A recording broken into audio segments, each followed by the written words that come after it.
कभी कभी जिस चेहरे से नफरत हो जाती है, वही चेहरा वक्त के आईने में सबसे सच्चा प्यार बनकर सामने खड़ा मिलता है।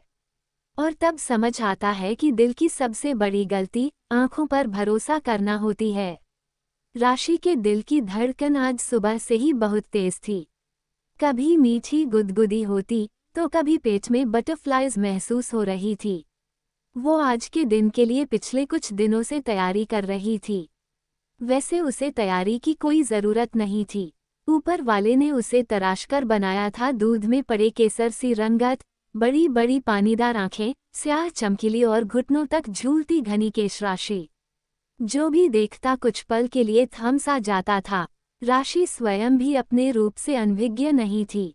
उसे इसका पूरा आभास था और इसने उसे रूपगर्विता बना दिया था।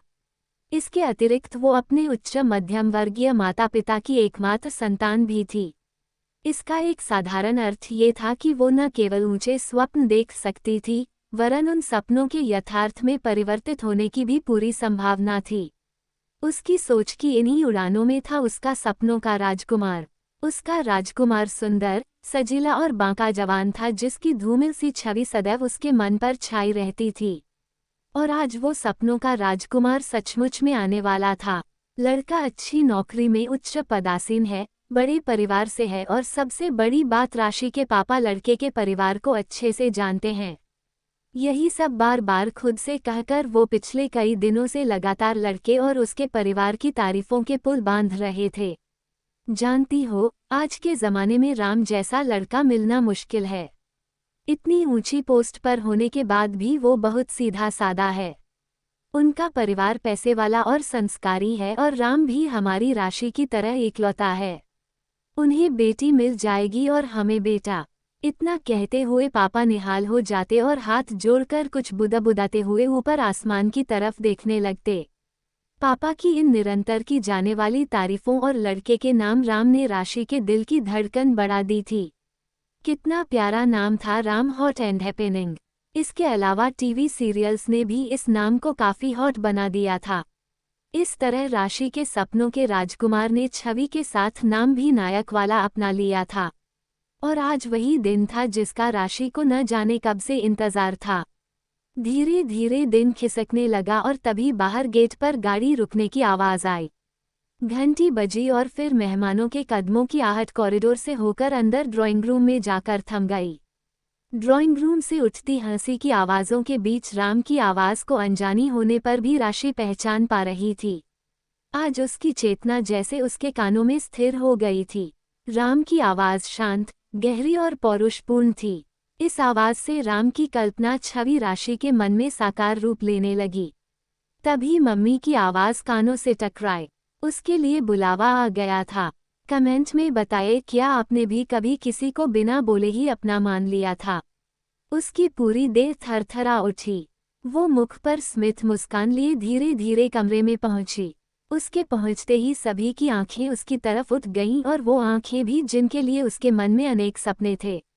उसके रूप का प्रभाव ऐसा था कि सभी कुछ पल के लिए ठिठक गए। सबसे पहले राम की मम्मी ने चुप्पी तोड़ते हुए कहा, विनायक जी, आपकी बेटी को देखकर लगता है कि आज चांद इस कमरे में उतर आया है। अगर आपको मंजूर हो तो इस चांद को मेरे घर की शोभा बना दीजिए। ये सुनकर राशि की गुलाबी रंगत सुर्ख हो गई। वो राम की आंखों को अपने चेहरे पर महसूस कर रही थी, पर वो स्वयं उसे देखने की हिम्मत नहीं जुटा पाई। अगर आपको भी कभी किसी को सिर्फ शक के आधार पर जज करने का पछतावा हुआ है, तो इस कहानी को लाइक ज़रूर करें।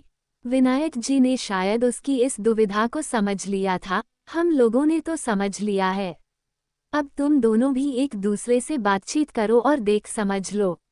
इतना कहकर उन्होंने हंसते हुए राशि की मां से चाय की व्यवस्था गार्डन में करवाने के लिए कहकर राम के मम्मी पापा को लेकर गार्डन में चले गए। अब ड्राइंग रूम में राशि और राम अकेले बैठे थे और दोनों ही समझ नहीं पा रहे थे कि बात कहाँ से शुरू करें। राशि की स्थिति तो और ज्यादा खराब थी। वो जिस पल का इंतजार हमेशा से कर रही थी, उसके आते ही उसकी गर्दन शर्म संकोच से ऐसी झुक गई थी कि वो उसे उठा ही नहीं पा रही थी।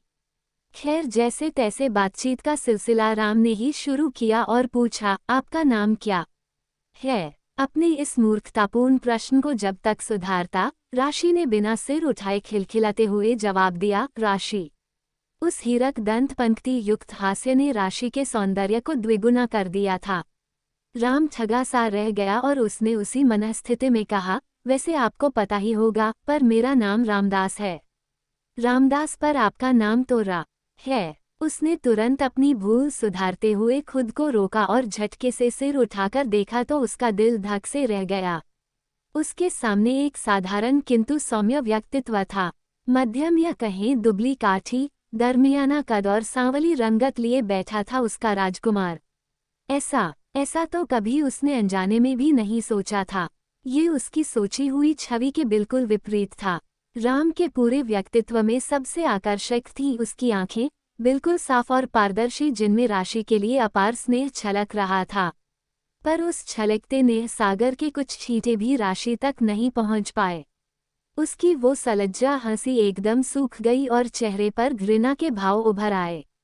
उसने तुरंत अपना चेहरा झुका लिया। तब तक बाहर से भी सभी अंदर आ गए।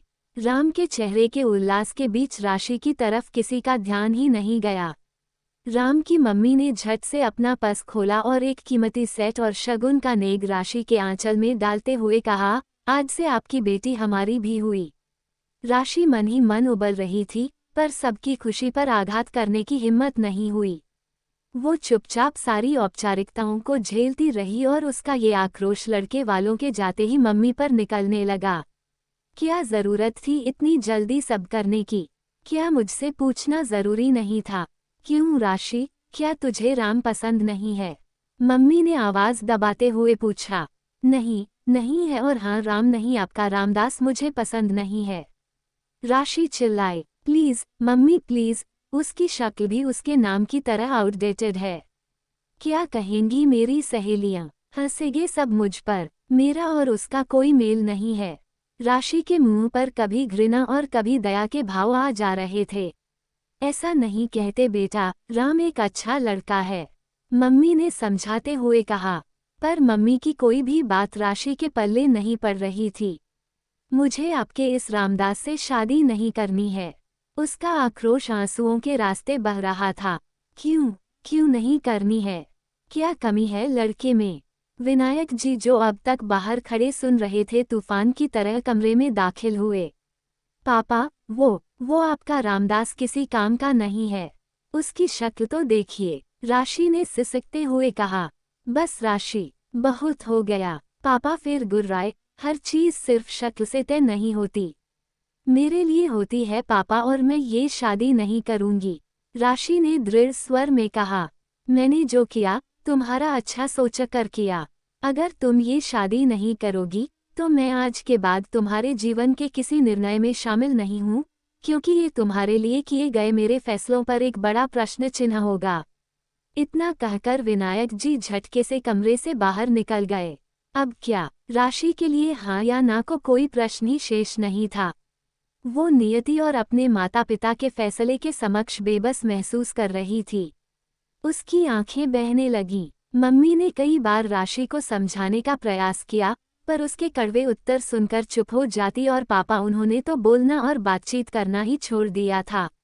कई दिन रोने और अफसोस करने के बाद राशि का मन विद्रोह पर उतर आया और उसने शादी से पहले अपनी जिंदगी अपनी तरह से जीने का निश्चय कर लिया। उसने पास के एक कोचिंग सेंटर में अप्लाई किया और उसे तुरंत वहां नौकरी भी मिल गई। शुरू के दिन बोरिंग थे, पर जब एक बार वहां बाकी लोगों से उसका परिचय हो गया तो उसे वहां जाना अच्छा लगने लगा। वहां उसे सबसे अच्छा तब लगता था जब अजीत उसके आसपास होता था।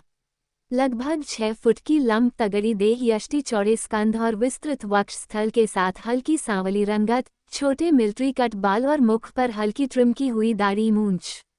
कुल मिलाकर वो राशि के सपनों के राजकुमार की प्रतिकृति था। उसे पहली बार देखकर राशि ठगी सी रह गई थी और उसके बाद वो हर समय किसी ना किसी बहाने उसके आसपास रहने की कोशिश करती थी। अजीत बातचीत में बहुत अच्छा था।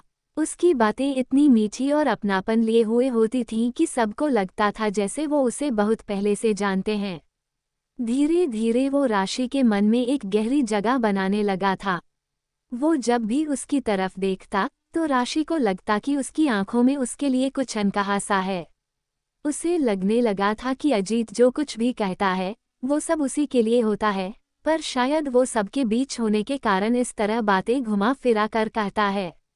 अजीत कभी फिल्मी डायलॉग बोलता, कभी गाने गाता, कभी धीरे से मुस्कुराता और कभी ठहाका लगाकर राशि के दिल की धड़कन बढ़ा देता। अब वो हर पल इंतजार करने लगी कि कब अजीत उससे इजहार करेगा। वो उसके दिलो दिमाग पर इस तरह छाने लगा कि वो सोचने लगी कि अजीत के एक बार प्रपोज करते ही वो भी उससे तुरंत अपने दिल की बात कह देगी और फिर बिना देरी के मम्मी पापा से मिलवा देगी। वो अगर मान गए तो ठीक, वरना वो अब किसी की परवाह नहीं करेगी। दिन बीत रहे थे और राशि का हर पल अजीत में डूब रहा था। वो उसके प्रपोज करने का इंतजार कर रही थी, पर वो था कि कुछ कहता ही नहीं था। इस अंतहीन इंतजार से जब उसके सब्र का बांध टूटने लगा, तो उसने खुद से पहल करने का निर्णय लिया। वो मन ही मन सोचने लगी कि अजीत से अपने मन की बात कैसे कहे। वैलेंटाइन डे करीब ही था और इससे अच्छा दिन किसी प्यार करने वाले के जीवन में हो नहीं सकता। उसने इसी दिन अजीत से सब कुछ कहने का निश्चय किया। वो इस वीडे प्रपोजल की तैयारी करने लगी, कपड़े, मेकअप सब कई बार चेक किए और आईने के सामने खड़े होकर डायलॉग कई बार दोहराए। आखिरकार वैलेंटाइन डे भी आ गया। उस दिन वो सुबह जल्दी उठकर तैयार होने लगी। पहले चेहरे पर हल्का मेकअप किया और फिर आंखों में काजल की हल्की सी रेखा खींचकर पलकों को झपकाया। वाओ, अमेजिंग राशि! अपनी खूबसूरती पर मुग्ध होती हुई वो खुद से ही कहने लगी। ये मोड़ अगर आपके दिल को चुभ गया तो शेयर कीजिए, शायद किसी को आज ही सच समझ आ जाए। फिर आया कपड़ों का नंबर और फिर पलंग पर कपड़ों के ढेर लगने लगे। वो एक जोड़ा पहनती और फिर स्वयं को आईने में हर कोने से निहारते हुए कहती, ये नहीं और ये तो बिल्कुल भी नहीं। कहते हुए जोड़ा उतारकर पलंग पर फेंक देती। आखिरकार उसे एक गुलाबी सलवार कमीज पर तसल्ली हुई। उस सूट का रंग उसके गोरे चेहरे को एक खूबसूरत सी गुलाबी आभा दे रहा था। ये ठीक है, कहते हुए उसने अपनी साज सज्जा को एक फाइनल टच दिया। तभी उसकी दृष्टि घड़ी पर पड़ी तो वो बुरी तरह चौंक गई, क्योंकि घड़ी तो दोपहर के 12 बजा रही थी और ये समय अजीत की शिफ्ट खत्म होने का था। वो मन ही मन घबराने लगी कि कहीं ऐसा ना हो कि उसके पहुंचने से पहले अजीत वहां से निकल जाए। वो आज का दिन खोना नहीं चाहती थी, तो उसने अजीत का आता पता लेने के लिए कोचिंग सेंटर फोन किया। कुछ देर घंटी बजने के बाद फोन उठा तो उधर से प्रवेश की आवाज थी। हेलो जी, कहिए राशि मैडम। हेलो, हाँ प्रवेश, क्या फर्स्ट शिफ्ट के सभी लोग निकल गए हैं? राशि ने हड़बड़ाते हुए पूछा। हाँ मैडम, सभी निकल गए हैं, बस मैं और अजीत सर अभी यहीं हैं, प्रवेश ने जवाब दिया। ओके ठीक है, तो उसे रोकना, राशि ने अपनी खुशी दबाते हुए कहा। इससे पहले कि प्रवेश कुछ जवाब देता, पीछे से अजीत की आवाज सुनाई दी। कौन है जो हमें पूछ रहा है? राशि मैडम है, प्रवेश ने उसे बताया। कौन राशि मैडम? अजीत की आवाज बड़ी बेपरवाह सी लगी। अरे वही जो। प्रवेश अभी अपनी बात पूरी भी नहीं कर पाया था कि अजीत ने उसे टोकते हुए कहा, अरे यार प्लीज जल्दी निपटा। कौन है ये तेरी राशि वाशी मैडम? मेरे पास टाइम नहीं है, मुझे अभी अपनी वाइफ को लाने के लिए निकलना है। ये सुनते ही राशि जैसे सुन्न हो गई। फोन उसके हाथ से छूट गया। उसे लगा जैसे उसके पैरों तले की जमीन हिल रही है। उसके माथे पर पसीने की बूंदें उभर आईं और वो वहीं धम्म से जमीन पर बैठ गई। वो अजीत जिसे वो अपना सब कुछ मान चुकी थी और जो सिर्फ और सिर्फ उसका था, उसकी शादी हो चुकी थी। वो अजीत जिसके सिवा उसे कुछ दिखाई नहीं देता था। वो अजीत उसे पहचानता तक नहीं है। फ्लर्ट, धोखेबाज, चालू और भी ना जाने क्या क्या कह गई। अपमान और तिरस्कार से उसका मन भारी हो गया था और फिर जब ये भार वहन नहीं हुआ तो आंखों के रास्ते बहने लगा। उसने अपना सैंडल, ज्वेलरी सब निकालकर फेंक दिया और पलंग पर रखे कपड़ों के ढेर में मुंह छिपाकर सिसकने लगी। जब रोकर मन का भार हल्का हुआ तो उसके मन में फिर से अजीत की छवि उभरने लगी, पर इस बार दिल और दिमाग दोनों निष्पक्ष थे। उसके मन में सारी घटनाएं घूमने लगीं। उसे ध्यान आया कि अजीत ने कभी अकेले में उससे कुछ नहीं कहा। वो जो भी कहता था पूरे ग्रुप के बीच और पूरी मस्ती में कहता था, शायद ये उसका अंदाज था। ये तो उसकी एक तरफा सोच या गलतफहमी थी, जो वो इतना आगे तक सोचने लगी थी।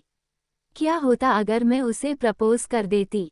मेरी क्या इज्जत रह जाती? हे भगवान, आज तुमने मेरी इज्जत रख ली। ये सब कहते हुए आज पहली बार उसने भी पापा की ही तरह हाथ जोड़कर ऊपर देखते हुए परमात्मा को धन्यवाद दिया। अब उसकी आंखों के सामने मम्मी पापा के हताशा भरे चेहरे उभरने लगे। उसका मन ग्लानि से भर गया। इसके बाद राम की सरल छवि उभरी, उसकी वे आंखें जिनमें उसके लिए अथाह प्रेम छलकता था और जो बिना कहे भी सब कुछ कहते थे। अब उसे याद आया कि उसने पिछले दिनों कई बार ऐसा बहुत कुछ किया था जिससे राम का मन दुखा होगा, और उसकी कुछ हरकतें तो ऐसी थीं कि शायद उसके कारण वो उससे अपनी शादी के फैसले पर भी दोबारा सोच रहा हो। ये ध्यान में आते ही वो कांप उठी और उसने तुरंत अपनी गलती सुधारने का निर्णय लिया। उसने मुंह धोया, बाल और कपड़े ठीक करके पापा के कमरे में पहुंच गई। वहां पापा चुपचाप कुर्सी पर बैठे रिमोट से टीवी चैनल बदल रहे थे। स्पष्ट था कि उनका ध्यान टीवी में नहीं, कहीं और ही लगा हुआ था।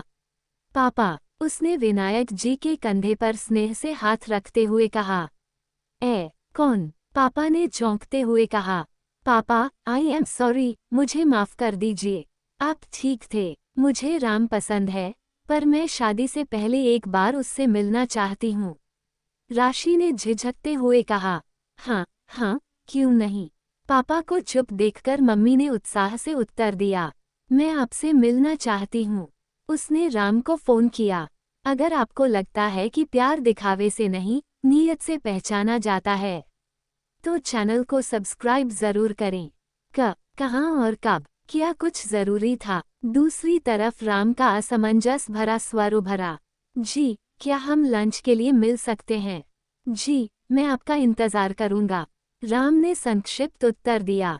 राशि ने जल्दी से मेकअप ठीक किया और लंच तक राम के पास पहुंच गई। एक औपचारिक मुस्कान के बाद दोनों चुपचाप बैठ गए। जब चुप्पी भारी लगने लगी तब राम ने धीरे से पूछा, आपको कुछ कहना था? जी नहीं, जी हाँ, राशि ने अटकते हुए कहा, क्योंकि वो नहीं जानती थी कि वो जो करने जा रही है वो ठीक है या नहीं। राम ने मुस्कुराते हुए उसकी तरफ देखा। राशि का चेहरा अब तक सुर्ख हो चुका था। उसके होंठ और हाथ कांप रहे थे। राम समझ नहीं पा रहा था कि आखिर वो क्या कहना चाहती है। बी माय वैलेंटाइन राम, उसने पर्स से गुलाब निकालकर राम की तरफ बढ़ाते हुए कहा। राम ने एक सुखद आश्चर्य के साथ गुलाब लेते हुए एक मीठी सी स्मृति उसके माथे पर अंकित कर दी। राशि की आंखें झुक गईं और चेहरे पर एक सलज्ज मुस्कान फैल गई। आज उसके सपनों के राजकुमार की कल्पना छवि ने साकार रूप ले लिया था। जिस राम को उसने एक दिन आउटडेटेड कहकर ठुकरा दिया था, आज उसी राम की सादगी में उसे अपने सपनों का सबसे खूबसूरत भविष्य दिख रहा था। क्योंकि असली वैलेंटाइन वो नहीं होता जो गुलाब दे। असली वैलेंटाइन वो होता है जो बिना शोर किए दिल संभाल ले। अगर इस कहानी ने आपको सोचने पर मजबूर किया तो लाइक करें, शेयर करें, कमेंट में अपनी राय लिखें और ऐसी सच्ची कहानियों के लिए सब्सक्राइब जरूर करें।